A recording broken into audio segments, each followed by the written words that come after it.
Welcome into the Sideline Sports Show, episode number 40. Ben and Tim here with you on this lovely Thursday afternoon. Tim, how are you doing, my friend? I'm good, Ben. How are you this Thursday afternoon? We're going into evening now, I guess you'd say. Tim, I can tell you I'm very, very excited because you know what starts today, Tim? I'm guessing we have some football on. We do have some football. NFL football preseason kicks off tonight, as I don't even know who's playing, but I just know football starts back. I mean, that's really all that matters. Oakland, but it's Las Vegas now, and it's exactly. Exactly. Who thought the idea? And I get the Raiders, but like, why did they bring Jacksonville into the Hall of Fame game? Especially when Trevor Lawrence and Travis Etienne, their two best players, aren't going to be playing. I don't know. I don't get it. Yeah, that makes no sense to me either. So, I mean, I totally understand. But it's even better. High school sports, there's a scrimmage game in the state of Georgia. There's a couple of them. There's some high school softball that kicks off tomorrow. I mean, it's going to be exciting weekend because sports in the fall are finally back, and it's fantastic. Now, will I be more tired when I come on the show? Absolutely. But at least you can have the excitement and energy now before the season kicks off. So, it's going to be an exciting weekend, so I'm super excited. But, Tim, before we even talk about all these other fall sports that are kicking off, the MLB Trade Deadline has officially ended, and we're going to talk about the winners and losers of the MLB Trade Deadline. But first, let's talk about the Atlanta Braves before we do winners and losers. Obviously, they weren't – I think they were buyers going in. And they obviously invested in some pieces. Key pieces are questionable. But what do you think about the Braves additions and who they traded off to get those additions as well? You know, obviously, some of the guys you just kind of you hate to see that you're giving it away. Jesse Chavez and Tucker Davidson are ones that come to mind off the bat. You're gonna miss Jesse. We acquired him from the Cubs after he was with us for our World Series run last year as well. Acquired from the Cubs, he was definitely a pickup at the time that we needed and we got. And again, Tucker Davidson, someone he started one game in the World Series. Definitely someone that you could see the potential. It's just a matter of will it develop or not. Obviously, it's not. If it's going to happen, it's not going to happen in the Braves organization anymore. But you get the closer for the Angels. Very feisty guy, but you know what? Sometimes you need that in a pitcher. So I think it's a good pickup for the Braves. Just you hate to see those two guys leave.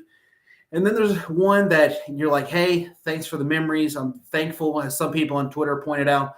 Thank you for turning into Mariano Rivera for a month and not allowing a single run in the postseason in October for the Braves last year. That being Will Smith, but it's just so much else. Like even in the regular season and regular season this year, he'd almost give up at least one run. So like if he came to the game, you better hope that you had at least a 2-run cushion if you wanted to win the game. So that being, of course, Will Smith, who the Braves sent off to Houston for Jake Odorizzi. So it'd be interesting. How will he fit in that rotation? He'll kind of be that man that's going to pitch one of the two games in a doubleheader because we know Max Fried's going one. They're going to try to keep everybody's rotation the same, and they're just going to put Odorizzi in there. And he's kind of that guy that's going to be, say, if you need to – cut down on Strider's innings, you'll throw him in there. If Ian Anderson's not being effective, because sometimes he'll look like his postseason form, or like the other day against the D-backs where he went perfect through 4 2/3 innings, tried the first 14 hitters. Then there's times where he'll finally get 3 outs and he'll have already given up 5 runs like he did against the Angels. So sometimes you might just need him as an insurance because you hope Ian Anderson will figure it out. But if he doesn't, you have Jake Odorizzi there. So some of these trades, I like it. I really do like. You get some help at the bullpen. Again, the Braves bullpen, I saw some of these names, Ben, but it's pretty good. And, and even you have Colin McHugh in there who's, he didn't have a great 8th inning yesterday. But when he's on, he's tough guy to hit. He can go 2 innings if he needs to. AJ Minter, he's had his struggles a little bit, but most of the time he's been absolutely unhittable at times when he's on, especially. And just a lot of that Braves bullpen, just they got some help. They got some they bolstered some help. The offense actually got some help as well with Robbie Grossman. They added him off the bench. He came in his first appearance as an Atlanta Brave, had a double off the wall in right field. So they're definitely additions to the team that definitely help this team, or at least going to keep this team afloat until some of the starters that are injured currently come back. Yeah, and I think it's interesting they bring back Arihe Adrianza. They bring him Yes. back from the Nationals because the Nationals had him for at least half this season, let him play. He was kind of a rotation guy, kind of like what he was in Atlanta, and so now he comes back to Atlanta being that rotation guy with Arcia, who is actually, in my opinion, improving. I think he's getting a lot better as the season goes on. He even admitted that in his post-game interview the other night when they won 13-2. I think it was the final score against the Phillies in Game 1. So I think this team's improving, and I think they went out and they didn't make those big splash moves like they did last year. I think a lot of people are concerned about that, but honestly, the Mets aren't that far in front of the Braves right now, and this Braves team is still striving, even though there's a lot of injuries, especially with Ozzy Albies. Tyler Matzek's been injured majority of the year. Mike Soroka still hasn't come back, and so there's been a lot of questions, but I think they got the help that they needed. And I think the Will Smith trade for Jake Odorizzi, I think that's a fair trade, especially with, I thought it was funny. Will Smith's first at bat was a home run given away. So I think that tells you maybe I that was a gotcha. good Braves. Yeah. So I think that's a really good move for the Braves. So let's talk about the winners and let's talk about the losers. Obviously, I think the winner has to be San Diego. I mean, they get Juan Soto, Josh Bell. They add Josh Hader. I mean, they've added a lot of talent to this group. Do you agree that they're the winners of this trade deadline, or do you think, there's somebody else? They definitely won the trade deadline. They have Juan Soto for this year, and I believe they have him for next year as well. So, and they gave up a haul too. I mean, they unloaded a lot of their prospects, but they also got Josh Bell, who, as some Braves fans know, he can hit, and he can be pesky at times as well. So, very solid hitters in that. So the Padres all around, I think, won that deal for them. Don't get me wrong, the Nationals, obviously in rebuild mode, got some very talented prospects who could come up in the next couple years. But if you're Padres, you get major big league help right here, right now. That'll give you a chance to kind of put yourself, because right now they're chasing the Dodgers. It's going to be very much an uphill climb to catch them, because, I mean, obviously we know that they're very talented. But overall, when it comes to the wild card, maybe you can catch the Braves. Maybe you can kind of leapfrog them in the standings. So that way, if it were to be, because as today the Braves and Padres would match up in the wild card round in the best of 3 series, maybe you could host that and maybe give you some talent, because you would need these guys to go. Because, I mean, again, if you face the Braves in the first round, you're going to be going up against Max Fried, Spencer Strider, and Kyle Wright. I mean, Max Fried, ace of the staff.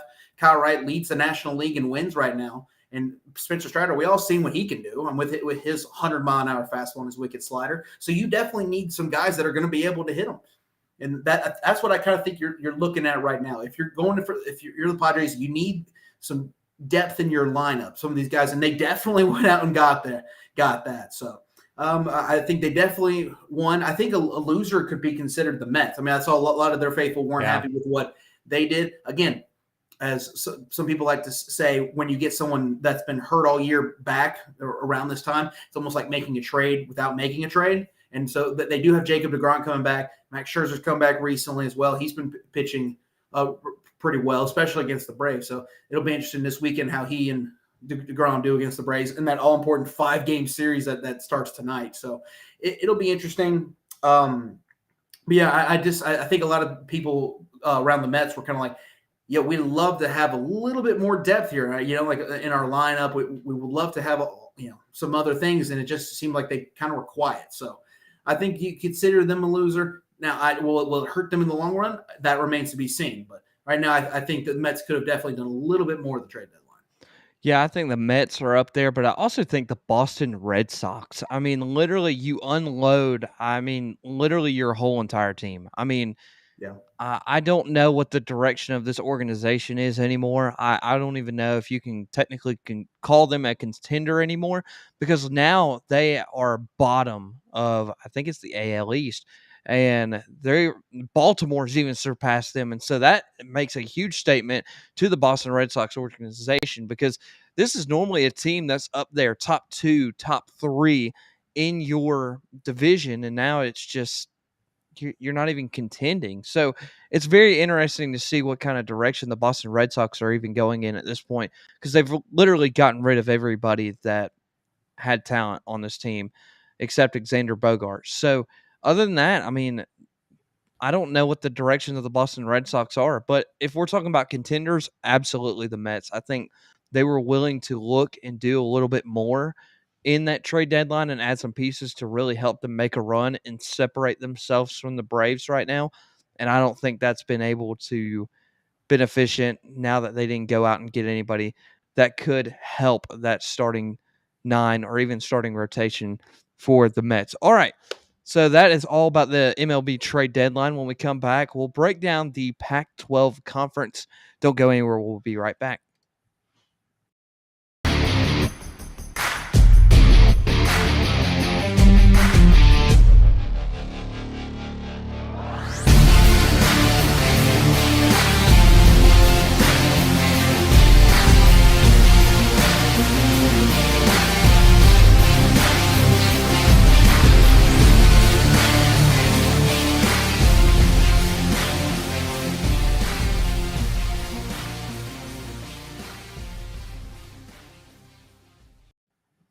All right, welcome back in Sideline Sports Show. Before we kick off our rankings, let's go to our friends at Section 103. Make sure to go check them out, section103.com. Use your 10% off code Sideline at checkout.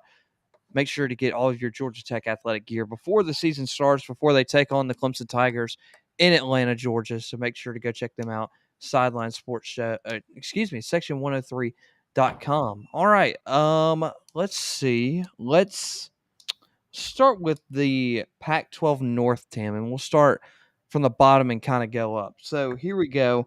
I'm going to start and say at my 6, because there's 6 teams on these sides of the Pac-12. I'm going to go Stanford. I don't really even understand what direction they're going in. I think after like 2018, they really just haven't had an identity on offense or even defense. I mean, I remember the great old days of like Christian McCaffrey, like running up and down the sideline for Stanford. But since then, I just can't tell you. I think David Shaw is going to be an incredible head coach there. It will just take them time to rebuild that whole entire program, because they're 11-19 over the past 3 years over there at Stanford. So it's going to be a really interesting year, and it's not going to be easy because now they got crossover matchups with USC, UCLA on the road, and Utah on the road, and that's just not good. And then your non-conference games with BYU and Notre Dame, that just doesn't make it better either. So I can't really bump them up above these other teams when they got that tough of a schedule and no identity. Yeah, I'm gonna have to agree with you there.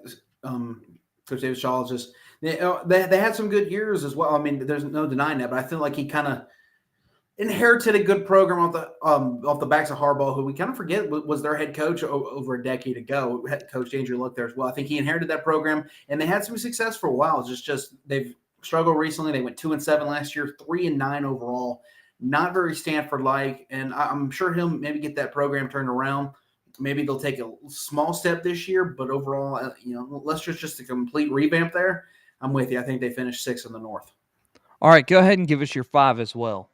Number 5, I've got the Bears of Cal.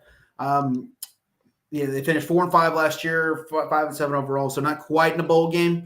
I think they're going to take a slip back even further, because I think Washington, who finished 6th last year, is going to take a little bit of a step forward. I think they're going to be a little bit better. Now, just how better, I'll say in just a moment or two whenever we get to that in the standings. But right now, I've got the California Golden Bears coming in at my number 5. Tim, we're 2 for 2 right now. I'm going to go Cal as well. Look, they got 7 starters returning, like on the offensive defense combined. Like, that's probably the lowest. Well, no, it's not the lowest in the Pac-12. It's the second to lowest in the Pac-12. And here's the thing. This defense is going to be the strength of this team. They only allow 20 points a game. But this is the problem. This offense has no identity. They have no idea what in the world they're doing.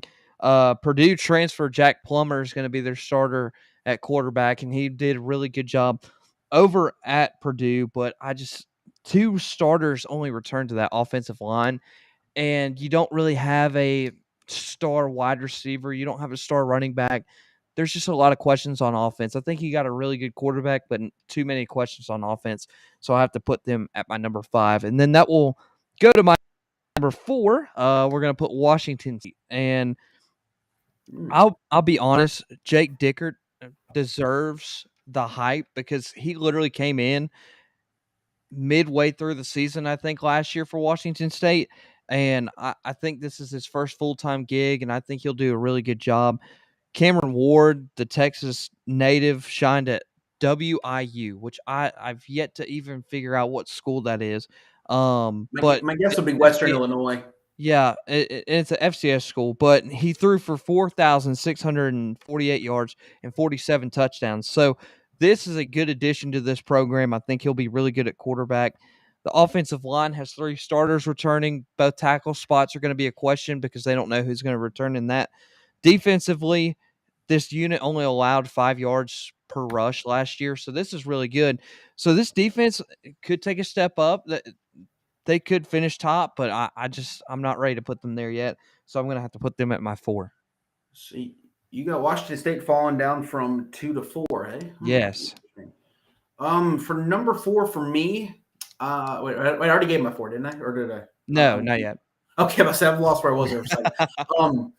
I'm gonna have to go with Washington. I think they take a little bit step better in the right direction. So I mentioned earlier, like only got them a spot higher than they did last year. Only bottom 3 is just that's the only shakeup that I have. Look, this Washington team. I mean, it wasn't too long ago they were in the college football playoff, taking on Alabama. If it wasn't for their offense, they'd actually been relatively competitive in that game. So we weren't too far away from that. It was like I think we're getting about 7 years, I think now, which seems like forever ago, but really and truly, that's not that long ago for this program to be kind of falling off like this and going 4-8.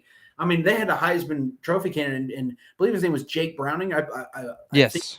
I think that's what his name was. I mean, he was a Heisman candidate for some people, and he kind of fell off, and then the program kind of fell off with him. He's now gone, and that's why I feel like they went that conference record last year, 3-6, 4-8 overall. Yeah, not good last year. I think they'll be a little bit better, but maybe like a game or so. So I got them at the 4 spot in the North.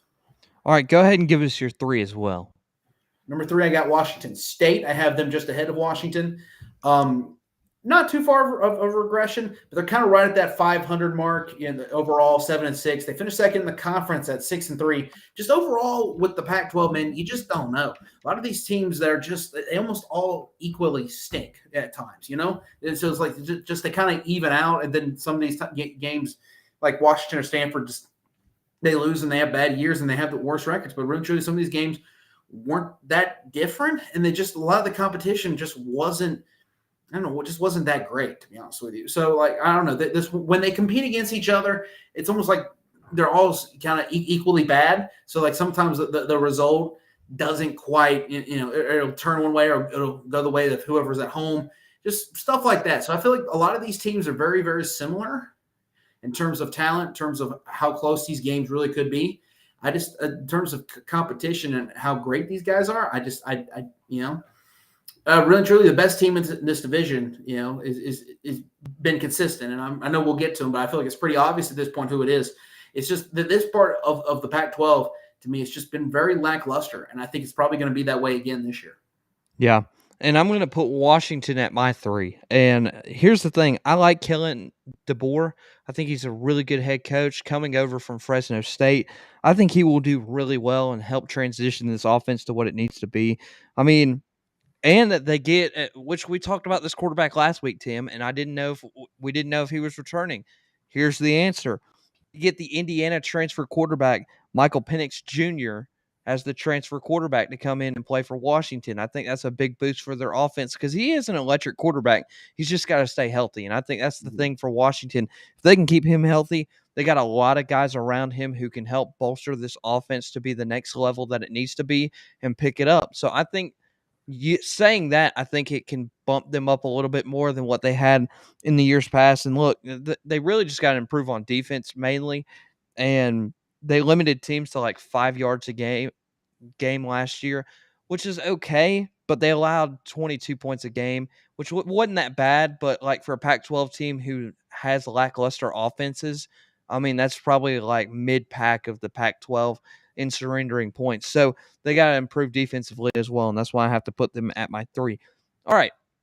I'm going to give my 2, and then I'm going to give my 1. Obviously, I feel like this, like you mentioned, this side of the conference is kind of up in the air, but I'm going to go between the 2 Oregon teams as my 2 top 2 teams. So I got Oregon State at number 2, and I got Oregon at number 1. Here's the thing. Oregon State took a huge step forward last year. I mean, they went 7-6 in the Pac-12, one of their best program win totals since 2013. That's a really big thing. Oregon State, I mean, they have returners. They returned their quarterback who had 227 yards a game last year, 3 starters up front. They even have one of the top offensive lines in the conference. Last season, defensively, they didn't even do that bad. 25 points a game, 6 yards per play. That's got to improve defensively. But offensively, I think they got a really good chance, and Chance Nolan. See what I did there? And I think this offense can improve a little bit more. But here's the thing. Oregon's Dan Lanning is going to be the difference maker for this Oregon offense. I'm telling you, Oregon automatically brings back 14 starters. That already said enough for me because they were a good enough team last year. They returned 14 starters. That means they only have to replace not that much. So, I mean, it's a really good thing. They went 10-4 last year, won that side of the North. And here's the thing. I think it's going to be very interesting, but they have really tough road trips. So it's just going to be interesting. Dan Lanning, I think, will really help improve that defense that was struggling a little bit last fall. That gave up 27 points a game. So I think this team could really improve defensively with Dan Lanning as the head coach. So I'm going to leave them up at my number 1 spot. So Tim, give us your 2 and give us your 1. So right now I have Oregon State 2, Oregon at 1. Again, Oregon's very, very talented. They've been the class of this division for the last couple of years now. And they're just too talented, man. Like you said, they return a lot. Saw them at ball club this year. I just don't see really anyone in their division that's going to be able to take them on. Now, there's teams on the other side like Utah and USC that, especially Utah. Utah gave them fits last year, beating up 38-10 in the Pac-12 title. Yeah, and then it was absolute beatdown by very similar score in the regular season as well. It's just something about Utah has the number of Oregon, especially this past year. Now, again, but in the terms of their division, they're the class of that division until someone else knocks them off. So, and they've been that way ever since probably Washington or back when Stanford was good. So overall, I think this is their division. I think Oregon State's, you already see improvements there. They're going from not being really good at all pre-COVID. Now they're actually starting to turn things around. They finished second in their own division last year behind, their Civil War opponents. I know that that's not a thing anymore, but I'm still going to call it that because it's ridiculous. But anyway, I just think they're just a step behind Oregon, and then just until they beat them, and they're going to get that chance, November 26th at home against Oregon this year. So I think they have a chance, but right now I feel more confident in the Oregon Ducks making it back to the Pac-12 title game. All right, so here's what we're going to do. When we come back, we'll break down the South, so don't go anywhere. We will be right back.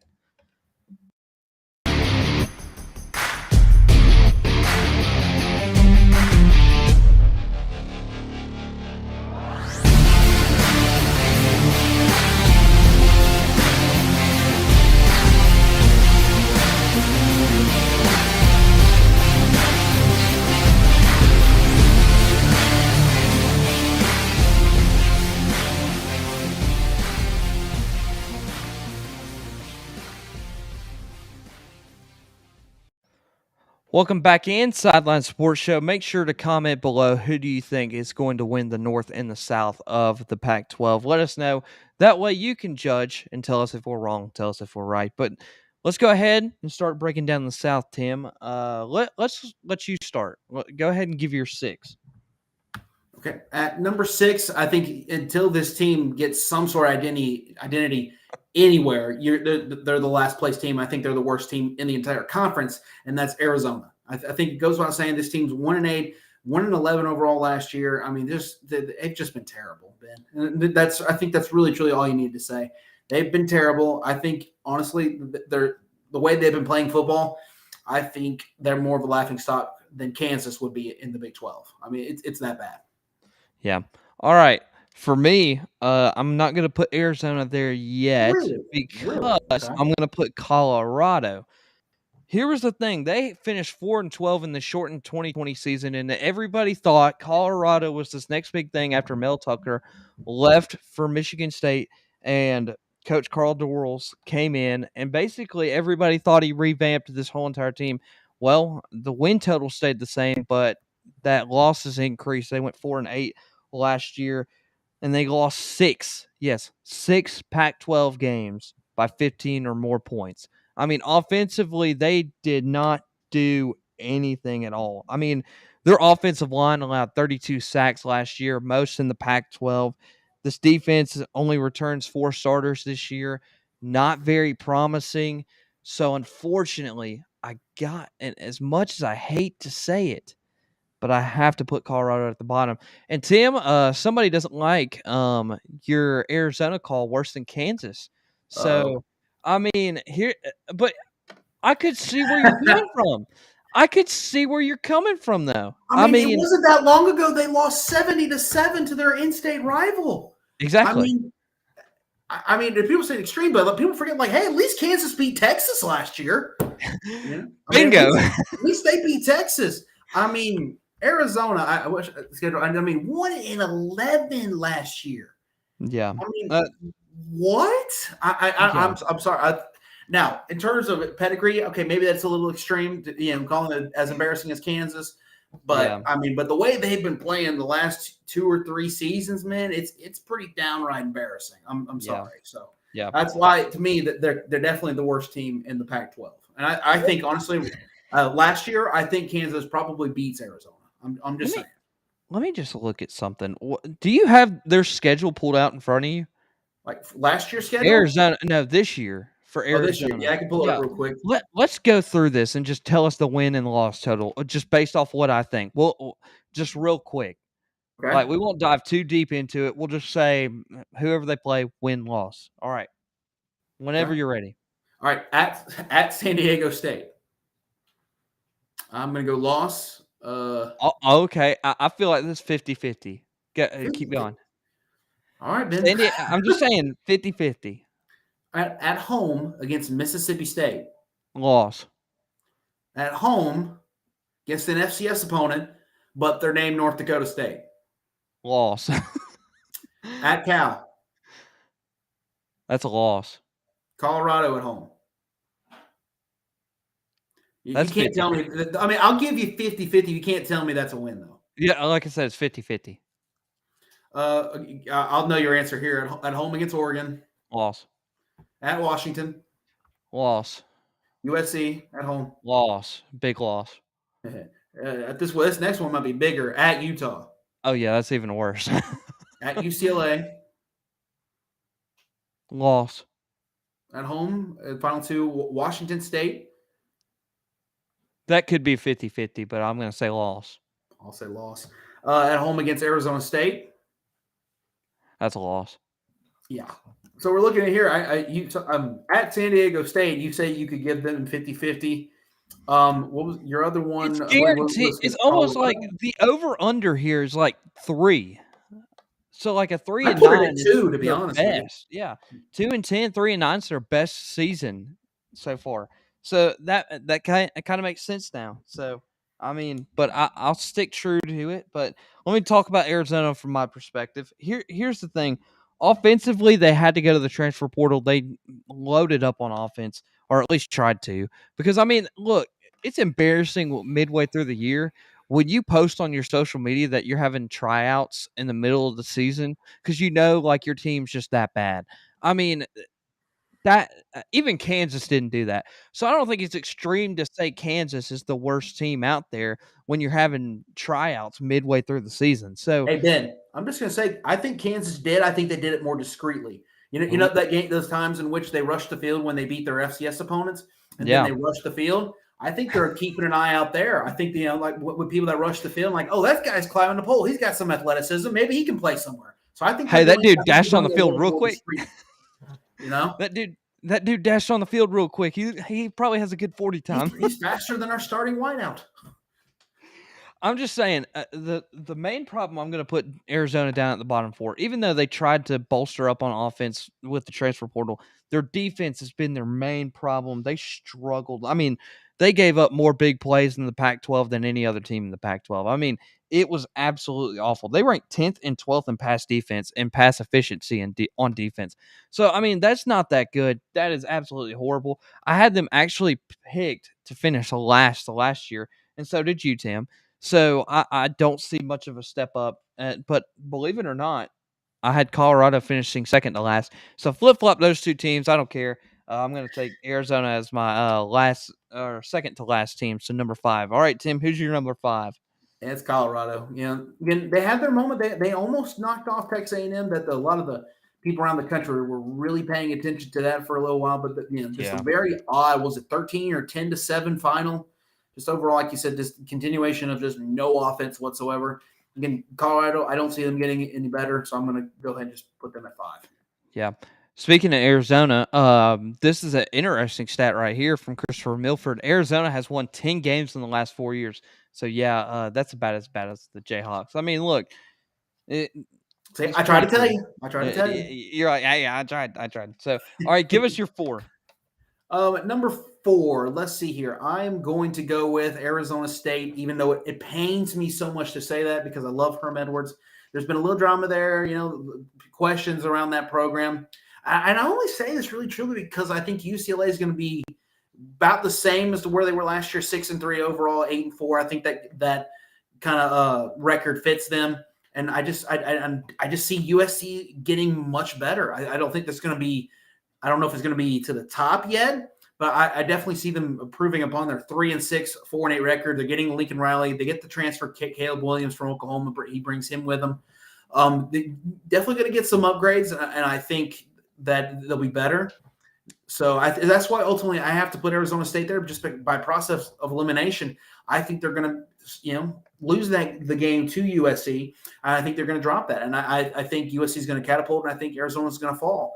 Arizona State's going to fall. So that's why I had them at 4, just simply because of the fact that the teams that would be below them, USC and then UCLA, are kind of UCLA I see staying around the same, and I see USC catapulting a little bit. So I just think naturally someone's going to have to fall, and I think that falls upon Arizona State. Yeah. Hunter, we'll come back to your comment towards the end of the show because I got something for you. But anyway, to continue on my list, we actually had Arizona State finishing, for me, 3rd last year in the South, and for you, 2nd in the South last year. But with an ongoing NCAA investigation here, I don't think that outside noise is going to be very, very quiet, especially if they struggle early. So Arizona State, even though they got the Florida transfer quarterback, Emory Jones, I think that's a good fit for their offense. It's just there's so much noise surrounding this program, and it's not for the good. And I think Herm Edwards, this could be his final year down at Arizona State because he is on the hot seat. I mean, I wouldn't be shocked if they got off to a struggling start if they just kicked him to the curb. I really don't. And he's a great coach. I just don't think it's there. I really don't think it's there at Arizona State. So I'm going to have to put them at my 4. All right. Let me go to my 3, and I think that will automatically determine my top 2. I'm going to go UCLA as my 3rd spot. Chip Kelly, I think we forget every year that Chip Kelly is over at UCLA. I mean, he's just kind of there in disguise because I think at Oregon, he made himself a little bit more known. And I think it's just because Oregon's a big powerhouse. They're a well-known team in the college football world, especially with their Nike uniforms and everything like that. You knew Chip Kelly was over there at Oregon at the time. And now at UCLA, he's not making a lot of noise, but he's just been quiet, but steadily moving his way up the chain. And last year I had him at the 5 spot in the Pac-12, but I'm going to move him up to 3 this year. They returned Darren Thompson Robinson, who had like 274 yards per game. So that's really good as a quarterback coming back in their system. The running backs come back who average like 36 yards a game, which is really good. Defensively, they have 3 starters returning on the offensive line. Defense, they surrendered 30 points a game. Last season marked the first time since UCLA has not allowed 30 points a game since 2016. So defensively, they've stepped it up, and I think Chip Kelly's offense and defense are going to take another step forward. So give me UCLA at my number 3 spot. So Tim, go ahead and do your number 3. Yeah, number 3, I got Chip Kelly and UCLA Bruins. I think that, they finished third last year, and like I said, I said when I was breaking down Arizona State, they fall because I think UCLA is going to finish with that same record. I think they're 6-3 in conference, 8-4 overall. I think that's very fair for them. I think that's something that they could definitely do. Like you said, defense is making progress. The offense is as explosive. I mean, we all remember that game against Washington State where the final score was like 69 or 68 or 70 something to 63. Where each team threw for like 1 billion yards in that game. I mean, that wasn't that long ago. Their offense has been very solid. It's just, like questions about the defense. Are they going to be able to perform in those high-profile games against top-of-the-line competition in your conference? And the question really, truly has been no. Offense has showed up kind of, but not enough to overcome the defense. So maybe if they can overcome that, maybe they'll leapfrog some of these other 2 teams that have in their division. But right now, I think 6-3, kind of 8-4, maybe a 9-3 overall with an extra win in the non-conference, very, very possible. But yeah, for that, I have to have UCLA at number 3 in the South.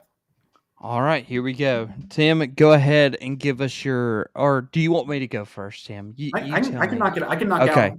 Do 2 and 1. At number 2, I have USC. I said that I think they have potential to be better and make it to where that they'll be one of the best, if not the best, in the Pac-12.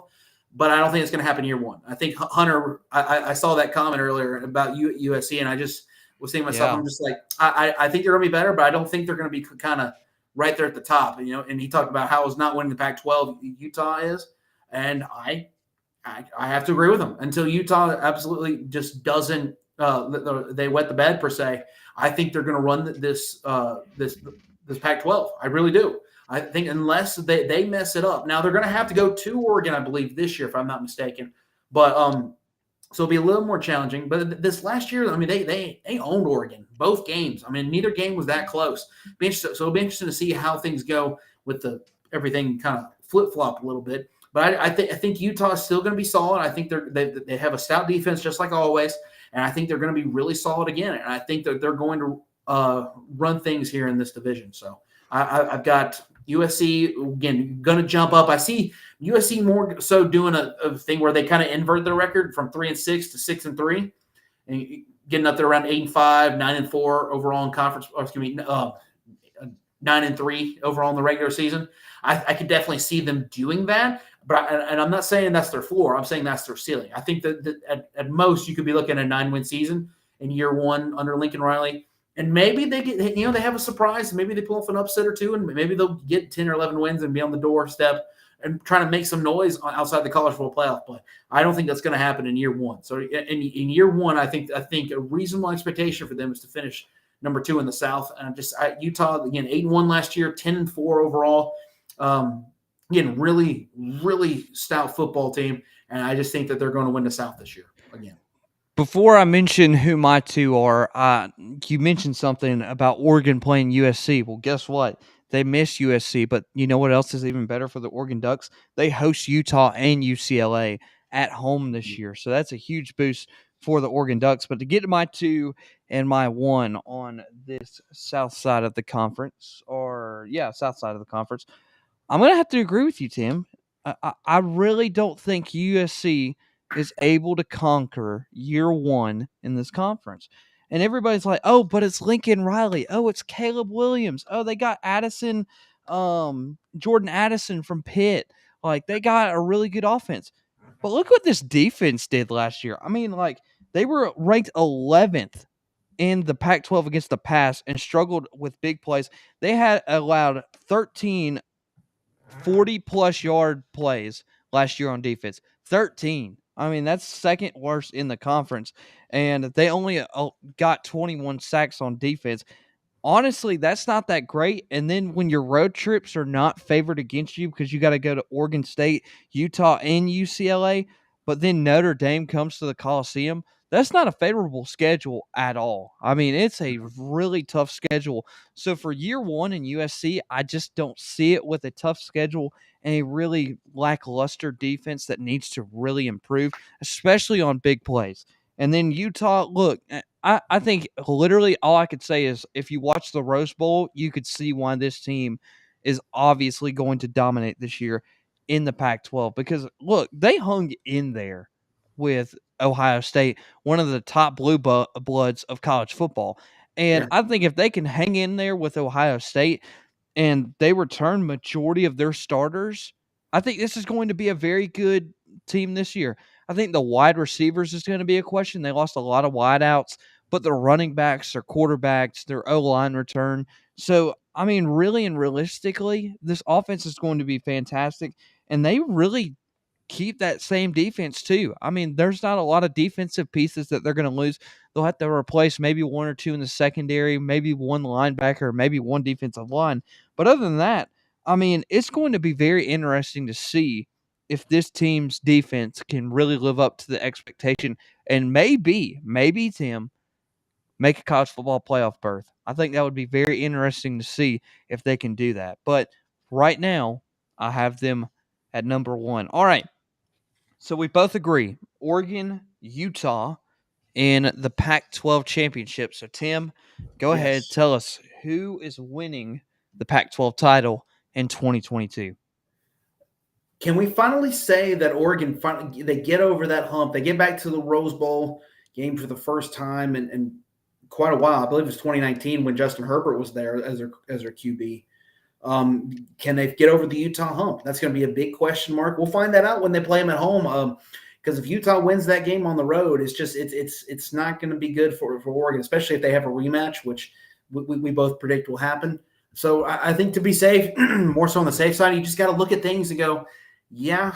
I mean, you have Oregon. You're going to have possibly Bo Nix as their quarterback, so it'll be interesting to see which Bo Nix you get.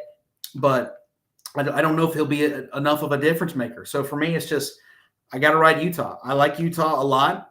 Like you said, they're one of the they're definitely one of, if not the best team in the Pac-12. They were the best team last year. They hung in there with Ohio State till the very end. Unfortunately for them, they ran into that kid from Ohio State. Excuse me. They ran into that kid that set a record on him. I mean, over 300 plus yards, like 4 touchdowns. I mean, record-breaking performance. One for that, they beat Ohio State. So overall, I think their defense is going to be able to carry them enough, and I think they'll have enough to get past Oregon in the Pac-12 title game.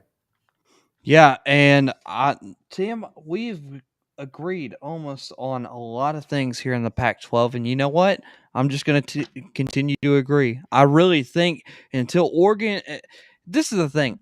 And I said this last year with USC. Until proven otherwise, I'm not going to put anybody above USC winning in this division.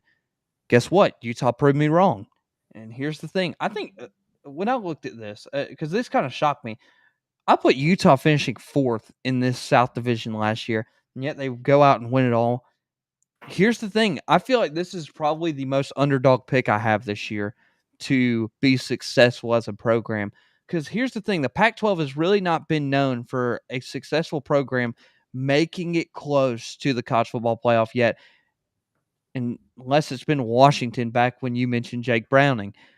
Oregon really hadn't been successful near the college football playoff. No one else in this Pac-12 has. And I think Utah finally has this opportunity to do it, and they got to take advantage of it now because this quarterback's a senior, and he's going to live up to the expectation this senior year. So it's going to be interesting. And I really think Utah may make a run to the college football playoff. But I'm not going to dive in and say, hey, they're going to make it because that's in 2 weeks. I'm not going to spoil anything. But I will say they could at least make top 6. Maybe. And that's a gutsy move to make. But I think with the schedule that they have and the resume that they could build, I think it would be really good. Give me Utah winning the Pac 12 championship. All right, Tim, before we go, Here was the thing that Hunter mentioned a little bit ago, and he mentioned the Gamecocks versus Alabama in the SEC championship. We'll get to that next week, okay? But I do want to ask you one question because I feel like this is actually something that's happened in the upstate.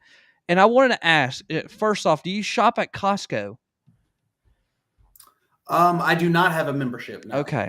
Well, maybe if you did, Tim, you would see these stocking up on the shelves, and it's very interesting to see that the University of South Carolina has not sold enough tickets, so they decide to go to Costco and start selling them at Costco. So my dad texted me right before the show, and he said, "Make sure to get Tim's thoughts on his arch rival South Carolina selling tickets in Costco." So Tim, tell us your thoughts about going to Hey, Costco. when you have a coach that in order to get attention, you post a viral video on which it was a cool video, but you need that to get attention. Now you need this, and now you're trying to find fans. Hey, let's reach out and let's go to Costco. It's pretty sad. It really is. It's like, what, you Yeah. take your viral videos, you take your tickets, like the stuff that you put out there on Costco because you can't get people to buy tickets. Columbia's this great atmosphere. It's no wonder they're giving away tickets at Costco. People are like, I'm just happy to be here. It's like I got them cheap at Costco. It's like no wonder. Yeah. And it's just like, what, over here at Clemson, we had a bad year, like a really bad year. One of the worst offenses we've had in a long time. And still went we 10 still and 3. won 10 games. We still won 10 games. And again, the national champions only beat us by 7, which they won because our quarterback had a bad read, which he did a lot of last year, but still he had a bad read and he threw a pick 6. Lost to NC State on the road in double overtime. And then you lost to Pitt, who ended up winning the ACC. That you lost to them by 10 on the road. So overall, when you look at it, it's like, we didn't have that bad year. If that's a bad year, man, a bad year for South Carolina looks like, what it did. Oh, I'm sorry. Wasn't it that loss to the Citadel you had half a decade ago? I'm sorry. And Ben, I can't say nothing. Yeah, I'm about to say, you can't really say nothing either on that. So, overall, man, and Hunter, get out of here with this crap about Carolina will have a better record than Clemson. I'm sorry. Do you guys have Brian Brzee, Miles Murphy, 2 guys that are projected to go top 10 on your defensive line? I don't think so. And you're like, oh, we have a quarterback. Yeah, you have a better quarterback, yes, but a quarterback that got benched last year. So, I like your coach. I like him a lot. It's just some of y'all just need to kind of be, a little ego check. And it's like, oh, we're this great atmosphere. And just remember, you give tickets out at Costco. Just remember that. Just remember, I think next is TJ Maxx, Tim. I think. TJ Maxx, and then eventually they'll be going to Walmart. They'll be so desperate. I'm telling you. Oh, man. The great value tickets option. That's what it'll be called. Man. My. Look, here's the thing. Look, Hunter, come back next week. Christopher, come back next week. Look, here's the thing. Griff, come back next week because we break down y'all's favorite conference because we got Auburn fans, Georgia fans, and even a South Carolina fan in here. And we break down the SEC, and we may even have a special guest joining us. So, it'll be very interesting. I'm looking forward to next week because there might be some fights, and it's not going to be between Ben and I. I feel like it's going to be a lot of it, like Hunter and some other guys that for around that both of us know that'll probably join in and get a little animated. So I'm definitely looking forward to next weekend. Yeah, and it's great because both of our rival schools are in the SEC. And here's the thing. We're going to break down this conference the best we can, but I already know, Tim, I already know who I have winning it all, and I already know where I've placed teams. But here's the thing. I already know somebody's going to come after me saying, oh, well, you put that team right there. No. Here's the thing. It's based off of opinion, okay? No, so don't come after me because we based it off an opinion, okay? So, you know how I know, Ben? That when I know South Carolina is predicted to finish last, I'm just kidding. Yeah, but you know what I'm going to define next week. What if we have a good show? What's that? If Cody's ticked off at us. That's how I know we'll have a great show. It was a great show if we end that show and he's ticked off at us. Hey, he did it last year. And I want to be like the SEC Media Day person who voted Vanderbilt to win had one vote to win the east side of the SEC. I'm going to be that guy. I wonder if he got for a paid to week. do that. What do you think? You think he got paid to do that? Probably. I mean, let's be realistic. I mean, it's like that one person who voted Georgia Tech to win the Coastal side, which honestly is not that bad an opinion because the Coastal is just a wreck. I mean, it always It is. is a wreck, yes. So, I mean, but to Vanderbilt to win the East, I mean, that's a little outrageous in my I opinion. mean, So, did Georgia pick things up and move to the ACC? and no, because I if they mean, did, they win like, it all. what are we talking about here? I mean, goodness gracious. Man. All right. Before we go, make sure to check out all of our social media pages: Facebook, Instagram, Twitter, TikTok, and YouTube. Make sure to go check it out. Sideline Sports Show.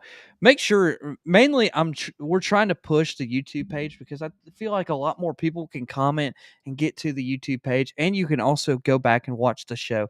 Or make sure to go check us out on Apple Podcasts, Spotify Podcasts, and wherever you listen to podcasts. You can listen to the Sideline Sports Show podcast if you missed the show. And if you're in podcast land and want to watch the show and join the chat, make sure to come check us out YouTube, Facebook, Twitter on Thursday night, 6:15. You can join the show just like Christopher, Cody, and Griff this afternoon. So, Tim, any final thoughts before we head out for this lovely weekend? Friday Eve is upon us, and the weekend is as well. I'm ready, Ben. I'm ready for the weekend, but I'm also, what I'm also ready for? Football. I'm ready for it. I'm just ready to be one of those guys that's screaming at football. Like a bunch of the rednecks do here in the South. That's right. I'm ready for it. It's almost right around the corner. Like I said, high school football is literally like 2 or 3 weeks away, roughly. Yeah, we got a scrimmage next week in South Carolina, so I mean, Then the week after that is rivalry week here in Hartwell. So it's going to be a really good next couple of weeks because football is finally back in the South. And I think, and really all Week across. 0's this month too, man. I mean, that's only a couple weeks away. And there's a couple good matchups on there as well. Yeah. So it'll be interesting to see all what happens. And hopefully the Braves will win and sweep this 5-game series against the Mets and retake the lead in the NL East. So hopefully that. And Hunter, I was not talking. I was saying rednecks in a good way. Okay, I'm with you. I'm with you. Yeah, absolutely. All right. That is the end of the Sideline Sports Show. Thank you for joining. Make sure to go check out all of our social media pages, section103.com as well. And until next week, have a great week, and we will see you all next Thursday right here on the Sideline Sports Show as we break down the SEC. See y'all guys